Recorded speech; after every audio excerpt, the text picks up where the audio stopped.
அல்ஹம்துலில்லாஹி ரப்பில் ஆலமீன். இது அர்த்தம் என்ன? அல்ஹம்து என்றா எல்லாம் புகழும், லில்லாஹி அல்லாஹ்வுக்கே. அல்ஹம்துலில்லாஹி எல்லாம் புகழும் அல்லாஹ்வுக்கே. புகழும் எடுக்கலும், எல்லாம் நன்றியும் எடுக்கலும். எல்லாம் புகழும் நன்றியும் அல்லாஹ்வுக்கே. அல்ஹம்துலில்லாஹி ரப்பில் ஆலமீன். அது அல்லாஹ் எப்படிப்பட்டவன்? ரப்பில் ஆலமீன். ஆலமீன் என்ற உலகங்கள், அத்தனை உலகங்களையும் ரப்பெண்டா படைச்சு பரிபாலிச்சு போஷிச்சு பராமரிச்சு கொண்டிருக்கிற அந்த ரப்புக்கே எல்லாம் புகழும் என்றுதான் அல்ஹம்துலில்லாஹி ரப்பில் ஆலமீன் என்று சொல்லுது. இது அர்த்தம். அப்ப இதுல ஆலமீன் என்றா முழு உலகங்கள், அத்தனை உலகங்களையும் எடுக்கலும், அதே மாதிரி முழு மனித சமுதாயம் அத்தனை மனிதர்களையும் இதுக்குள்ள எடுக்கலும். அது அத்தனை மனிதர்கள் படைச்சு பரிபாலிச்சு போஷிச்சு பராமரிச்சு கொண்டிருக்கிறது தான் ரப்பு. அப்ப இதை கூட தலைக்கு வரணும்.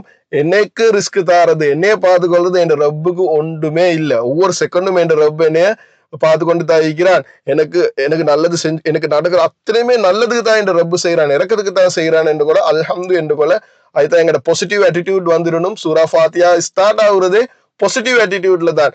எங்களுக்கு ஒருத்தருக்கு 1000 பிரச்சனைக்கு ஆனா தக்பீர் கேட்டுட்டு தொலை போகல அல்ஹம்துலில்லாஹ்னு தான் ஸ்டார்ட் ஆகணும். முதலாவது எங்க தலைக்கு வரணும், என் ரப்பு என்னோட சரியான இறக்கம், எனக்கு எல்லாமே நல்லதான் செஞ்சு கொண்டிருக்கிறான், நான் என் ரப்போட க்ளோஸ் ஆகணும்னு சொன்னா என் வாழ்க்கையில எல்லாமே நல்லதான் நடக்கும் என்ற அந்த ஆட்டிடியூட் வந்துடணும். மாஷா அல்லாஹ். இந்த வீடியோ உங்களுக்கு கொஞ்சம் சரி பிரயோஜனமா இருந்துச்சுன்னு சொன்னா கட்டாயம் எங்களோட சேனலை சப்ஸ்கிரைப் பண்ணுங்க. இந்த வீடியோவை ஷேர் பண்ணுங்க.